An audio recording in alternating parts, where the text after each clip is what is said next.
का प्रभु का पावन नाम, जय गुरुदेव, प्रभु का जागृत नाम, जय गुरुदेव। सम्मानित प्रेमी भाई बहनों, गुरु महाराज को याद करते हुए एक छोटी सी वंदना करेंगे। इसके बाद आप और हम मिल करके कुछ गुरु महाराज के वचन वाणियों की याद करेंगे। जो लोग अभी तक नहीं पहुंचे हैं, दर्शन मंच के सामने आकर के पहुंच जाएं। जय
कृपा की नजर सरतियाँ मांगते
मानव सृष्टि के अलौकिक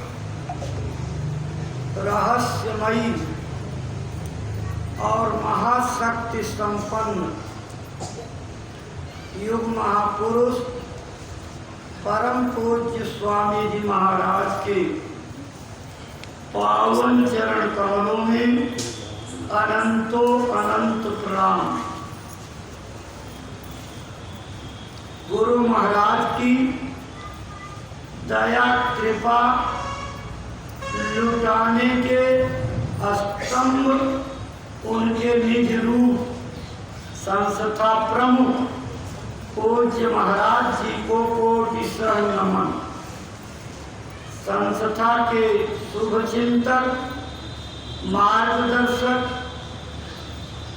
वरिष्ठ सम्माननीय पदाधिकारी सदस्यगण सादर नमन। अपने परमार्थ और भक्ति को पकाने के लिए दिन रात सेवा भाव से, तड़प और विरह से परमार्थ के रास्ते पर जुटे आप सभी परमार्थी साथियों, माताओं, बहनों, धर्म प्राण सज्जनों, ऑनलाइन संदेशों को सुन रहे आप सभी सत्संग प्रेमी बंधुओं बहनों, सबको सादर हार्दिक जय। प्रेमी भाई बहनों, आज 16 अक्टूबर सन 2021 की सायंकालीन वेला में आप सब जय गुरुदेव आश्रम मथुरा में दर्शन मंच के सामने उपस्थित हैं। ये एक महात्मा का स्थान है। महात्मा जिस जमीन पर रहते, उनके चरण रज से उनके शरीर की आध्यात्मिक और रूहानी किरणों से ऐसे स्थान महा से महा पवित्र हो जाते। उस मिट्टी के अंदर पापों को धोने के गुण आ जाते। इसीलिए महात्माओं को चलता फिरता तीर्थ बताया गया है। मतलब कि ये चलते फिरते तीर्थ हैं। जब भी आप इनके निकट में जाओगे, इनकी संगत का प्रभाव आपके ऊपर जरूर पड़ेगा। अच्छी संगत अच्छा प्रभाव डालती, बुरी संगत बुरा असर करती है। अच्छी संगत से अच्छे गुण पैदा हो जाते, बुरी संगत से पहले से कायम अच्छे गुण समाप्त हो जाते और आदमी बुराइयों में लिप्त हो जाता। इसीलिए सत्संग की देश में हर आदमी को, हर मनुष्य को जरूरत है, क्योंकि आराम और सुख सबको चाहिए। बरकत की इच्छा सबके पास है। कौन आदमी है जो बदबूदार हवा में सांस लेना पसंद करता है? महकदार हवा में सब लोग जो है सांस लेना पसंद करते हैं। अच्छी लगती है महक सबको।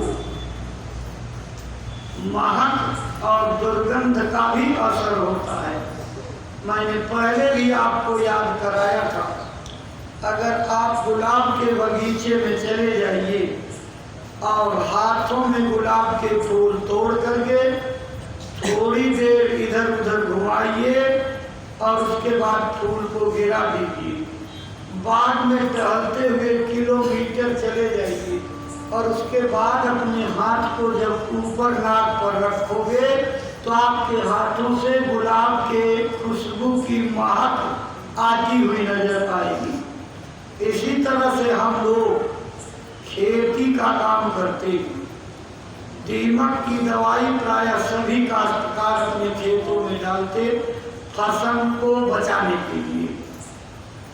आप दीमक की दवाई छिड़क करके आइए, साबुन से हाथ धो लीजिए मल मल करके।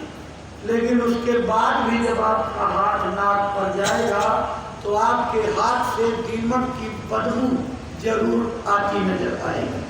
ऐसा होता क्यों? आपके चमड़े के अंदर पसीने की करोड़ों करोड़ ग्रंथियां हैं, यानी थैलियां। उन थैलियों की ग्रंथि जो है चमड़े के अंदर होती है। जब आप खुशबू या बदबू अपने हाथ में लेते तो उसका असर आपके हाथ पर हो जाता। बदबू या खुशबू उन ग्रंथियों में घुस जाती। जब आप साबुन से हाथ धोते हो तो ऊपर ऊपर की परत तो खूब साफ हो जाती, लेकिन ग्रंथियों में थैलियों के अंदर जो बदबू या खुशबू जाती वो साबुन नहीं पहुंचता। इसलिए जब फिर साबुन लगाने के बाद नाक पर हाथ ले जाओगे तो महक का और दुर्गंध का असर आपके हाथ से जाता नहीं। इसी को संगत का प्रभाव कहते हैं। आप अच्छी संगत करोगे आपके अंदर अच्छे गुण आ जाएंगे। सोहबते सालेह तुरा सालेह पुनः और सोहबते तालेह तुरा तालेह पुनः। इसका हिंदी में मतलब होता है, ये फारसी के शब्द हैं। इसका मतलब है अच्छी संगत आपको अच्छा बना देगी और बुरी संगत तुम्हें बुरा बना करके छोड़ेगी। अच्छी संगत अच्छा बनाएगी, बुरा संगत बुरा बना देगी। इसलिए सत्संग की जरूरत देश, समाज, जाति, राष्ट्र और दुनिया के हर इंसान को है। सत्संग ही हमको शरीर का लक्ष्य बताएगा। सत्संग ही हमारी बुराइयों को दूर करके अच्छाइयों की ओर ले जाएगा। सत्संग हमें सोते से जगाएगा और अपने इस जीवन के लक्ष्य को पूरा करने के लिए प्रेरित करेगा। सत्संग ही गुरु से मिलाएगा। सत्संग ही परमात्मा के पास पहुंचाएगा। ये काम मरने के बाद आज तक कोई नहीं कर पाया। जितने लोगों को भगवान, परमात्मा, देवी देवता मिले इसी शरीर में रहते हुए मिले और उसका इतिहास है। जिन्होंने पाया अपनी किताबों में लिख गए कि मैंने भगवान को पा लिया, और मरने के बाद आज तक किसी की कोई चिट्ठी और संदेश इस धरती पर लौट करके नहीं आया कि मैं मरने के बाद स्वर्ग पहुंच गया। अरे स्वर्ग पहुंचने का पुण्य कमाते तब तो ठीक, आपने बुरे ही बुरे कर्म किए तो स्वर्ग ऐसे नहीं मिलता। जियत पिता से दंगम दंगा अपरे बाप पहुंचाए गंगा। जियत बाप की पूछी नवार हमारे बाप को पिंडा भात। जब तक जिंदा थे शरीर में तब तक तो वो दाने दाने के मौका रोटी मांगते रहते, चुप है, बार बार इनको बढ़ावा कर लगी है। जब देखो तब, जब देखो तब हो। जिंदा रहने पर तो ये हालत, और जब मर करके चले गए तो पिंडा लाओ भात। तो कौन खाता इसको? कुकुर आकर के खा जाता, कौवे आकर के खा जाते, कबूतर और तोते आकर के खा जाते। तो पिंडा पिताजी के पास कहाँ पहुँचता? पिताजी के पास नहीं पहुँचता। प्रेमी भाई बहनों, जिंदा रहते हुए, शरीर रहते हुए अगर आपने भगवान को पा लिया तो ठीक, नहीं ये शरीर फिर बर्बाद और बेकार हो जाएगा। भगवान कहीं बाहर नहीं मिलता। भगवान हर इंसान आदमी के अंदर बैठा हुआ, लेकिन वो हमको दिखाई कैसे नहीं देता? जैसे बड़ी बड़ी खुली हुई आँख हो, लेकिन अगर इस पर मोतिया बिंद का जाला पड़ जाए तो कुछ भी नहीं दिखाई पड़ेगा। लेकिन अगर डॉक्टर मिल जाए, ऑपरेशन कर दे या आपके जाले वाले को हटा दे, मोतिया बिंद के पर्दे को दवाई से ठीक कर दे, आपकी आँख ठीक हो जाए, दिखाई पड़ने लगेगा। परमात्मा कहीं बाहर नहीं रहता। परमात्मा सदैव इंसान के शरीर के अंदर रहता। वो मिलेगा कैसे? उसी गुरु के द्वारा मिलेगा जिसने जीते जी उस परमात्मा को पा लिया हो और उसको देख लिया हो। परमात्मा ऐसे दिखता जैसे मैं आपको देख रहा हूँ, आप हमको देख रहे हो। इसको साक्षात दर्शन, इसको प्रत्यक्ष दर्शन, इसको मुसलसल दीदार, इसी को चश्मदीद दीदार कहते हैं। परमात्मा ऐसे दिखाई पड़ता, लेकिन ये गांठ बांध लो, इन दोनों चमड़े की आंखों से आज तक किसी को नहीं मिला। ये चमड़े की आंखें इन संसार की वस्तुओं को देखने, सुनने, समझने, परखने के लिए बनाई गई। इन दोनों के अलावा हर इंसान के अंदर एक तीसरी आंख है, तीसरा कान है।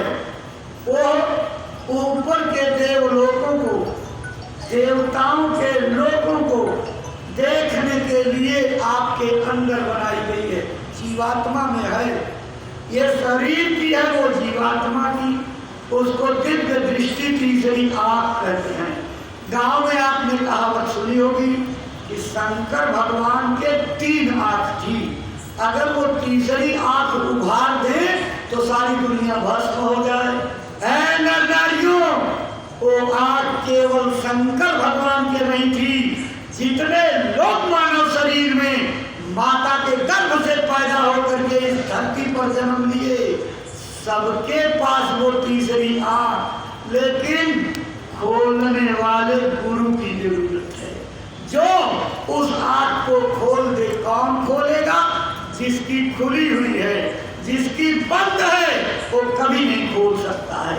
इसलिए दिव्य दृष्टि प्राप्त सद्गुरु की जरूरत है। अगर दिव्य दृष्टि प्राप्त गुरु मिल गए और आंख कान खोल दिया तो यहीं बैठ करके वो जीते जी परमात्मा दिखाई पड़ेगा, मालिक की आवाज सुनाई पड़ेगी। स्वर्ग वैकुंठ तो बहुत छोटे लोग हैं साहब, इससे ऊपर ब्रह्मलोक, पार ब्रह्मलोक, प्रकृति लोग और भी तमाम अनंतों मंडल हैं, वो सब यहीं बैठ करके देखे जाते हैं। प्रेमी भाई बहनों, बाहर कहीं नहीं मिलेगा, पानी में हरगिज नहीं मिलेगा। आपकी आस्था को मैं चोट नहीं पहुंचा रहा हूँ, लेकिन सच्ची बात यही है कि आज तक पानी में किसी को नहीं मिला, पत्थर में किसी को नहीं मिला, पेड़ में किसी को नहीं मिला, मंदिर में किसी को नहीं मिला। उसने तो अपनी किताब में लिखा है, मोको कहाँ ढूंढे रे बंदे, मैं तो तेरे पास में, ना मंदिर में ना मस्जिद में, मैं तो हूँ विश्वास में। वो मंदिर मस्जिद में नहीं मिलेगा, सच्चे विश्वास करने पर आपके अंदर मिलेगा। कहाँ? मेरे हैं साहेब पुतरिया के पीछे, इतना नजदीक भगवान है इसी पुतली के ठीक पीछे। और सतगुरु लगावे लगन सखिया, और बिना रोए न मिले सजन सखिया। जब तक रोगे नहीं तब तक वो परमात्मा मिलने वाले नहीं। और एक आपने देखा, ये माताएं बहने अच्छी तरह जानती हैं, इस संसार का पति जो 15 साल के लिए, 20 साल के लिए, 50 साल के लिए सुहागन होने के लिए बनाया जाता, उस पति को पाने के लिए कितना रुलाई होती है मालूम है? जिन लोगों ने देखा है अच्छी तरह जानते हैं। जिस बिटिया की विदाई होने को होती, 4 दिन पहले से अनाज पानी बंद, उसको लगता कि ये दुश्मन लोग मेरी फलती फूलती दुनिया को उजाड़ करके जंगल में भेज रहे हैं, जबकि ये सच्चाई नहीं है। सच्चाई क्या? उनके हितैषी लोग, दुश्मन नहीं, उसकी जिंदगी को आबाद करने के लिए उसके जंगल में नहीं, असले सच्चे प्रीतम के पास उसके घर की तैयारी करते। लेकिन 4 दिन से दाल रोटी खाना बंद। उसका भाई उधर रोता, उसका जो है उसकी छोटी बहनें उधर रोती। बाप सबके सामने नहीं रो सकता, लज्जा शर्म करता, तो धीरे से बिटिया की 25 साल की ममता और सेवा को याद करते भूसे के घर में घुस जाता, पुलुक पुलुक करके रो लेता, अगौछों से अपनी आंसू पोंछता और उसके बाद सबके सामने खाता। विदाई की बेला में वो रुलाई होती कि बड़े बड़े कंठ करेजी, पत्थर दिल इंसान की भी आंखों से आंसू निकल आते। करुणाजनक वातावरण होता। इस चंद्रोजापति को पाने के लिए इतनी रुलाई, तो सदा सुहागन होने के लिए आप सोचते हो बिना रोए मिल जाएगा, बिना रोए नहीं मिलेगा। हंसी हंसी कंतन पाइया, जिन पाया तिन रोए, हंसी खेले क्यों मिले तो कौन दुआरी हो। इसलिए भगवान को पाना है तो इसी शरीर में खोजना पड़ेगा। कहाँ? इसको तीसरा तिल कहते हैं, जहाँ पंडित जी तिलक लगाते, ये माताएं बहनें विधिया लगाया करती, इसी के ठीक पीछे जीवात्मा की रोशनी है। इस स्थान को इसीलिए सजाया जाता, यहाँ जीवात्मा बैठती है, इसका श्रृंगार किया जाता और अच्छी भावना से सोचा जाता कि ये सूरज सोई हुई है, जाग जाए।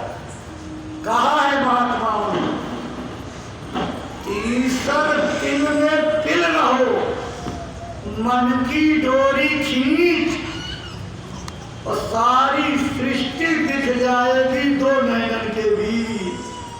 दोनों आंखों के बीच में परमात्मा है। आँखी मध्य पाखी चमके, ताके मध्य द्वारा, ता मध्य दूरबीन लगाओ, दिखे सिरजनहारा। यही जब आप अपने ध्यान को एकाग्र करोगे, गुरु से रास्ता लेकर के, तो एक जुगनू जैसा तारा झिलमिलाता नजर आएगा।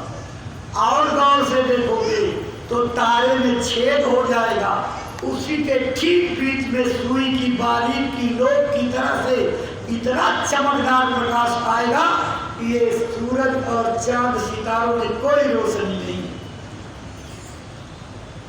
उसी के अंदर जा करके अकेले परमात्मा का आसन है और दिव्य दृष्टि से दर्शन होता है। ये रास्ता हिंदुओं का, यही रास्ता मुसलमानों का। ये मत समझना अल्लाह अकबर ला इलाहा बिस्मिल्लाहिर्रहमान, इस आवाज लगाने से नहीं मिलेगा। रास्ता यही है, मुर्शिद नैनो बीच नदी है। कहते हैं कि इन दोनों आंखों के बीच सच्चे मालिक का स्थान है। आयन के अधर दो चश्म के बीच में, दोनों आंखों के मिलान बिंदु पर, खसम को खोज जा झलक तारा, अपने पिया की तलाश करो जहां तारा झिलमिलाता है। उसी के बीच फकत खुद खुदा का तख्त है और शिष्ट से देख जा हिस्त सारा। शिष्ट आत्मा की नजर को कहते हैं, जिसको सूरज की नीरति कहा जाता है। इस नीरति को खोल करके यहीं बैठ करके बहिष्ठ और जन्नत यानी स्वर्ग और वैकुंठ के नजारे को देखो, बाहर नहीं मिलेगा। घूंघट के पट खोल ली तो पिया मिलेंगे। ऐ प्रेमी भाई बहनों, रंग महल में दीप जलत है, आसन से मत डोल ली तो पिया मिलेंगे। घूंघट के पट खोल ली तो पिया मिलेंगे। और क्या कहा?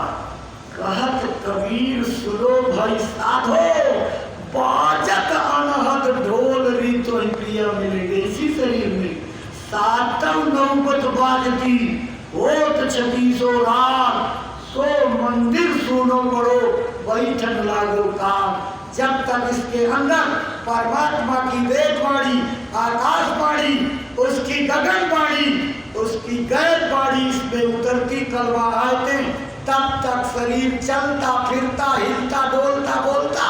और जिस दिन आवाज काट दी जाती, जैसे बिजली का बल्ब चलता हुआ पावर हाउस की लाइन कटी तो गुल, फिलामेंट वही, तार वही, लेकिन पावर चली गई, गुल हो गया, अब काम नहीं करेगा। ऐसे ही जब मालिक के पावर स्टेशन की बिजली काट दी जाती, आपका ये चलता फिरता जलता बल्ब बुझ जाता है। इसलिए महात्माओं ने इशारा किया, बाहर मत तलाश करो, अपने घर में तलाश करो। कर नैनो दीदार महल में प्यारा है, अपनी आंखों से देखो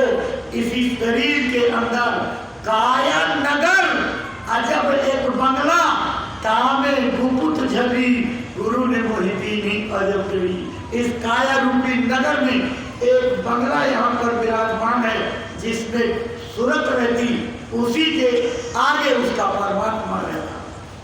लेकिन इसके लिए गुरु का मिलना जरूरी है, बहुत विकट रास्ता है, जगा हुआ गुरु होना चाहिए। जगा गुरु मिलेगा तो आपको इसी शरीर में परमात्मा से मिला देगा। जब तक गुरु नहीं मिलेगा तब तक बाहर भटकते रहिए, बाहर खोजते रहिए, कहीं नहीं मिलेगा। अरे प्रेमियों, कथा याद करो। आज हम लोग कृष्ण भगवान जब तक थे तब तक तो लोग क्या कहते रहे, इसी मथुरा के लोग क्या कहते रहे? कहते रहे चल चल कल का छोकरा गाय के पीछे लाठी लेकर के क्या चलने लगा, बड़ा ज्ञानी बन गया, हमको समझाने आया। चल हम बड़ी उम्र के बड़ा दुनिया देखी, तू क्या जानी। और मशगूल रहे, किसी ने बात नहीं मानी। लेकिन उस गाय के चराने वाले गोपाल ने जब 125 साल तक लोगों को समझाने के बाद नहीं माने और कुरुक्षेत्र के मैदान में झंडा गाड़ करके जब महाभारत का कारण बना दिया और बीच दोनों सेनाओं के जब कृष्ण ने अर्जुन को गीता का संदेश सुनाया, लोगों ने कहा अरे ये तो निपट गंवार चरवाहा नहीं, ये तो बहुत बड़ा ज्ञानी, ये जोगी नहीं, जोगियों का भी स्वामी जोगेश्वर नहीं, ये महाजोगेश्वर है। चलो जल्दी से दर्शन करें। तब तक महाभारत खत्म और कृष्ण अपने धाम को चले गए। लोगों ने कहा पता लगाओ वो कहाँ पैदा हुए थे, कहाँ लेटते थे, कहाँ टहलते थे, कहाँ तक गाय चराई है, कहाँ पेशाब किया है, कहाँ शौच क्रिया किए हैं, कहाँ नाचे हैं, कहाँ नचाया है, कहाँ लीला खेली है, किस वट वृक्ष पर बैठे थे। इसी को चलो प्रणाम करो, इसी से मिल जाएगा कुछ। ऐ प्रेमी भाई बहनों, इससे मिलेगा। आप इतिहास याद करो, एकादश में आपके लिखा हुआ है, भागवत एकादश में बयान है इसका। अंतिम समय में कृष्ण भगवान का सारा काम हो गया, उन्होंने कहा उद्धव अब मेरा समय जाने का हो गया। कहा महाराज हमें भी अपने साथ ले चलिए। कहा नहीं उद्धव, इस शरीर से तुम मेरे धाम नहीं जा सकते। तब भगवान जाओ किसी तत्वदर्शी महात्मा की तलाश करो, वो मेरे पास आने का योग साधना का उपाय बताएंगे, उससे तुम आ सकते। महाराज खाते पीते सोते जागते उठते बैठते 24 घंटे में आपकी सेवा में रहा, इसका मतलब आप मुझे धोखा दे करके जाओगे? पक्के धोखेबाज हो। काम नहीं उद्धव, ये धोखा नहीं, मैंने इस संसार में अपने काम को करने के लिए तुम्हें साथी बनाया और मेरे यहाँ आना। कहा अब तो चौथे पर में क्या योग होगा? कहा जाओ पांडवों की तरह से प्रायश्चित करो। अरे प्रेमी भाई बहनों, कुंती और द्रौपदी समेत पांचों पांडव और उद्धव, ये इतिहास बताता है कि प्रायश्चित करने के लिए कि ये मेरा मानव जीवन व्यर्था चला गया। पहाड़ी पर चढ़ते चले गए और कुत्ता गिरा और आदमी गिरे, गिरते चले गए, किसी को पीछे गाँव करके नहीं देखा, बर्फ की नदी में ग्लेशियर में गल गए और आज तक नरकों में बड़ी बात खा रहे हैं। किताबों में लिखा कृष्ण समीपी पांडवा गरे हिमालय जाए और कृष्ण दरस मुक्ति मिलत तो गलते के काज। ऐ प्रेमी भाई बहनों, पांडव चारों नरक को गए युधिष्ठिर धाम, मित्र प्रीति भगवान की आई कैसे काम। उनका ये इतिहास है कि 24 घंटे उनके साथ उठते बैठते रहे, उनको तो ले नहीं जा सके। आप सोचते हो अगरबत्ती का धुआं सुलगा करके, फूल माला चढ़ा करके और अक्षत फेंक करके, हल्दी का तिलक चंदन लगा करके हम पार चले जाएंगे? कभी नहीं। जब तक सद्गुरु नहीं मिलेंगे, जब तक आत्मा के कल्याण का भेद बताने वाले भेदी नहीं मिलेंगे, तब तक आप इस भवसागर सागर से पार नहीं जाओगे। जीवात्मा के कल्याण के लिए गुरु की बहुत जरूरत है। यही बात तो किताब भी गवाही देती है, बिन गुरु भवनि तरई न कोई, जो बिरंची शंकर सम होई। अगर ब्रह्मा विष्णु महादेव के बराबर कुर्सी पर पहुंच जाओ तो भी बिना गुरु के आपका बेड़ा भव सागर से पार नहीं जा सकता। 3 लोक नवखंड में गुरु से बड़ा न कोई, करता करे न कर सके गुरु करे सो। गुरु के पास सारी ताकत। गुरु हर बात का शरीर नहीं होता, गुरु की शक्ति अंदर में मालिक से मिली होती है। इसलिए सतगुरु की जरूरत है, जो आपके आत्मा को जगाने का भेद बता दे। प्रेमियों, कल सवेरे 8 बजे से पूज्य महाराज जी अति दया करके आपको जीते जी स्वर्ग वैकुंठ में पहुंचने का, जीते जी तीसरी आंख खोलने का, शिव नेत्र खोलने का और देवी देवताओं के दर्शन करने का रास्ता बताएंगे। अमोलक चीज मिलेगी कल 8 बजे। जिंदगी का लाख अकाज हो, लेकिन इस दौलत को लेकर के जाएगा।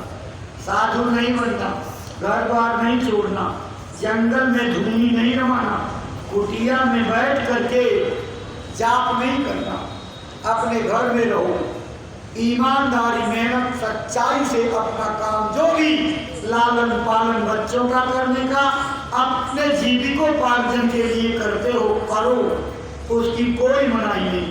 लेकिन 3 चीज जरूर बताई जाती है।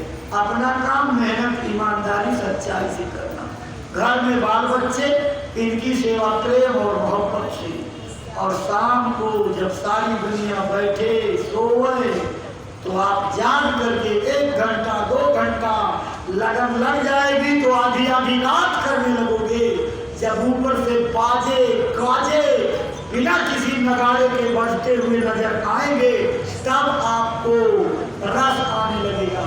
फिर तो खाना पीना सब भूल जाता है। प्रेमी भाई बहनों, जब मीरा को गगन की बाणी सुनाई पड़ी तो लिखा तो किताबों में, हे भी मुरली कौन बजावे गगन मंडल के बीच, और लिखा है टिक कर ताल तखावज बाजे, अनहद की झनकार होली खेल मनावे, फागड़ के दिन 4 होली खेल मनावे। इसी शरीर में वो बाजे बजते।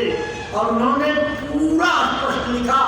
वो राजमहल की छटकाई थी, लेकिन काशी में जूता गांठने वाले, जूता सिलने वाले छोटी जात के रैदार के पास वो झुक करके उस संपत्ति को पाया और अपनी किताब में लिखा, मैं मिली जाए पाए पी प्यारा, तब मोरी पीर बुझानी। मैंने परमात्मा को पाया, ना मैं पीहर ना मैं ससुरे, नहीं पिया जी पास, मीरा रे गोविंद मिला जब गुरु मिलिया रैदास। उन्होंने स्पष्ट लिखा, पायो जी मैंने नाम रतन धन पायो, वस्तु अमोलक दी मेरे सतगुरु, कृपा करी अपनायो, पायो जी मैंने नाम रतन धन पायो। जो अनमोल खजाना नाम का मीरा को मिला वो कल सवेरे पूज्य महाराज जी आपको भी देंगे। आप समय से पहले पहुंच जाइए और एक एक बातों को दत्त चित्त होकर के सुनिएगा। आपको जिंदगी में बड़े कथा भागवत सत्संग सुने होंगे, बुद्धि के पर्दे खुल जाएंगे। ऐसा अध्यात्मवाद की पढ़ाई का क्लास आज तक आपने जिंदगी में नहीं लिया होगा। कल आप उसको लीजिए और लेकर के इत्मीनान से सब बातों को सुनिएगा। असली भारत की विद्या समझ में आएगी कि बाहर से कुछ आपको नहीं मिलेगा। बाहर तो टेक बना दी गई, बाहर कर्म कांडों का फैलाव कर दिया गया, इससे परमात्मा बहुत दूर है। छोटे बनोगे तो छोटे बनने से परमात्मा आपके नजदीक आ जाएगा। इसलिए गुरु को करना तो जान करके करना, और पानी को पीना तो छान करके पीना। ये बात लिखी हुई है, गुरु करे छान कर, पानी पिए छान कर। तो गुरु के बारे में क्या जानोगे? लाल पीला गेरुआ बस्तर पहनते हैं कि नहीं, हिंदी उर्दू अंग्रेजी जानते हैं कि नहीं, रामायण की चौपाई पढ़ लेते हैं कि नहीं? अरे प्रेमियों, इसमें पढ़ाई लिखाई का कोई काम नहीं है। जिसको गुरु ने पढ़ा दिया, जिसको गुरु ने सिखा दिया, जिसको गुरु ने पहुंचा दिया, उसको दुनिया की विद्या पढ़ने की जरूरत नहीं होती है। 4, 18, 9 पढ़े खट पढ़ी खोया मूल, सूरत शब्द चीन्हे बिना जब पंछी चंदू। जब तक जीवात्मा को शब्द नहीं मिलेगा, शब्द बिना सूरत की आधरी कहो कहाँ को जाए, द्वार न पावे शब्द का फिर भटका खाए। कहा है 2.5 अक्षर के का पढ़े से पंडित हो। वो 2.5 अक्षर का यही है शब्द, इसी में 2.5 अक्षर हैं, बाकी सब में 3-3, 3.5 अक्षर हैं। ये 2.5 अक्षर का सब शब्द है। शब्द को आप पकड़ लीजिए। इसी शरीर में ये सारी दुनिया शब्दमय है। अगर शब्द गायब कर दिया जाए, ये दुनिया राख हो जाएगी, राख, कुछ नहीं रहेगा। ये सब शब्द पर टिका हुआ है। शब्द से ही हम एक दूसरे को अपनी बात पहुंचाते हैं, शब्द से ही हम किसी से अपना याचना करते हैं, शब्द से ही हम अपनी गर्ज पूरा करते हैं। शब्द का ही खेल दुनिया में और शब्द का ही खेल अंदर में है। शब्द को पकड़ने के लिए कल रास्ता मिलेगा। आप क्या रसीद कटेगी, आप रसीद कटवा लीजिएगा और 2 घंटे का सत्संग होगा इत्मीनान से बैठ करके। कल सवेरे भी घंटी लगेगी और घंटी लगने के बाद यहाँ 1 घंटे तक साधन भजन सुमिरन का अभ्यास होता है। आप आइए, आपको रास्ता अभी नहीं मिला, आंखें बंद करके इस जागृत स्थान पर गुरु महाराज का समय का जगाया हुआ भगवान का नाम जय गुरुदेव है। आप उसी नाम को यहाँ पर बैठ करके शांति से अपने अंदर में उच्चारण कीजिएगा, आपको खुद अनुभव होने लगेगा और रास्ता कल आपको पूज्य महाराज जी बता देंगे। नाम जगाया ही काम करता है और नाम कोई नया नहीं है। ये नाम विष्णु सहस्त्र नाम में खोजोगे उसमें मिलेगा। आप सवेरे सवेरे हनुमान चालीसा का नहा करके कमाते हुए जब पाठ करते हो तो उसमें भी यही आता है, जय जय जय हनुमान गोसाई, कृपा करो गुरुदेव की नहीं, मेरे ऊपर उस गुरुदेव भगवान की तरह से कृपा कीजिए। तो फिर शंका किस बात की? शंका मत करो, इस समय का जगाया हुआ सिद्ध किया नाम है। कल इसकी महिमा के बारे में पूज्य महाराज जी पूरा विधिवत आपको समझाएंगे और इस मानव जीवन को सफल करने का तरकीब उपाय बताएंगे। इसलिए आप सवेरे आ जाइएगा। सवेरे भी गुरु महाराज के कुछ वचनों की चर्चा होगी और उसके बाद 1 घंटे की परमार्थी सेवा है। संतों की सेवा से बहुत कुछ प्राप्त होता। इस संत के दरबार की सेवा है, किसी व्यक्ति की, इंसान की सेवा नहीं। गुरु की सेवा से जीवात्मा जगती, संस्कार जगते, पापों की माफी होती, कर्मों के पर्दे धुलते और अंतःकरण साफ हो जाता। इसलिए 1 घंटे परमार्थी सेवा सवेरे करिएगा 6:30 बजे से 7:30 बजे तक। 7:30 बजे आपको छोड़ दिया जाएगा। मुंह हाथ धो करके आइए और बैठ करके पूरा 2 घंटे सुनिए। जो लोग बाहर से आए हुए हैं उनसे भी हाथ जोड़ करके प्रार्थना है कि बहुत बड़ी कृपा आपके ऊपर हो गई जो आज आप गुरु दरबार में विश्राम कर रहे हैं। लाख आपका मन तोड़ मारे कि वहां जाना 2 घंटे का सत्संग मत सुनना, दोपहर का यहाँ भंडारे में भोजन करना और उसके बाद अपनी अगली मंजिल की ओर जाना। ये दौलत ले करके जाइए, घर में जा करके करने लगोगे और जब ऊपर से मालिक की कृपा बरसेगी तब समझ में आएगा महात्मा क्या होते हैं, उनकी हस्ती और शक्ति क्या है। इसलिए सब प्रेमी भाई बहन अब त्रुटियों को क्षमा कीजिए और प्रेम से मालिक के नाम को बोलिए। जय